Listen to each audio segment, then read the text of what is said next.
ఇప్పటి వరకు ఒక ఎత్తు, ఇక నుంచి మరో ఎత్తు అంటున్నారు మాజీ సీఎం జగన్మోహన్ రెడ్డి. కార్యకర్తల కోసం తాను మారుతాను అని చెప్పుకొచ్చారు. తనలో ఫస్ట్ వర్షన్ ప్రజల కోసం పనిచేసిందని, రెండో వర్షన్ మాత్రం కార్యకర్తల కోసమని తేల్చి చెప్పారు.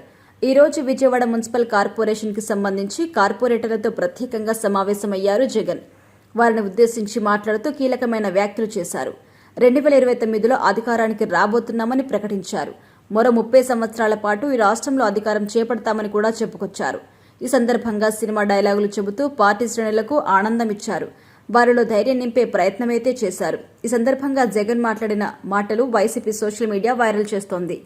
ఇటీవల విదేశీ పర్యటనకు వెళ్లి వచ్చారు జగన్. అటు నుంచి అటే బెంగళూరులో 4 రోజుల పాటున్నారు. నిన్ననే తాడేపల్లి ప్యాలెస్కొచ్చారు. పార్టీ ముఖ్యులతో సమావేశమయ్యారు. తన జిల్లాల పర్యటనకి సంబంధించి ఫుల్ క్లారిటీ ఇచ్చారు. ఉగాది తర్వాత తన జిల్లాల పర్యటన ఉంటుందని తేల్చి చెప్పారు. ఇంతలో ప్రతి జిల్లాలో స్థానిక సంస్థల ప్రతినిధులతో సమావేశమవుతారని కూడా చెప్పుకొచ్చారు. ప్రజల మధ్య ఉంటూ వారితో మమేకం కావాలని పార్టీ నేతలకు పిలుపునిచ్చారు జగన్. ఇంకోవైపు విజయవాడ కార్పొరేషన్పై కూటమి దృష్టి పెట్టింది.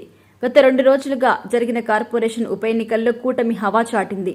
ఇటువంటి తరుణంలో కీలకమైన విజయవాడ కార్పొరేషన్పై టీడీపీ జెండా ఎగురవేయాలని భావిస్తోంది. ఎన్నికలకు ముందు, తర్వాత చాలా మంది కార్పొరేటర్లు కూటమి వైపు మొగ్గు చూపారు. దీంతో ఎలాగైనా విజయవాడ కార్పొరేషన్ను తమ ఖాతాలో వేసుకోవాలని టీడీపీ భావిస్తోంది. ఈ తరుణంలో జగన్మోహన్ రెడ్డి కార్పొరేటర్లతో ప్రత్యేకంగా సమావేశమయ్యారు. ఈ సందర్భంగా సంచలనమైన కామెంట్స్ చేశారు. సినిమా డైలాగులతో అలరించారు.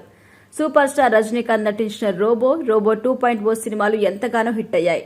ప్రేక్షక ఆదరణ పొందాయి. ఆ సినిమాతో పోలుస్తూ జగన్మోహన్ రెడ్డి డైలాగులు చెప్పారు. జగన్ 1.0 ప్రజల కోసమని, 2.0 కార్యకర్తల కోసమని చెప్పారు. అంతులేని మెజారిటీ ఇచ్చిన ప్రజలకు మేలు చేసే క్రమంలో కార్యకర్తల్ని పట్టించుకోలేదని ఒప్పుకున్నారు.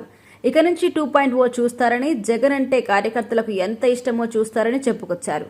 ప్రస్తుతం జగన్మోహన్ రెడ్డి చేసిన కామెంట్స్ సోషల్ మీడియాలో వైరల్ అవుతున్నాయి.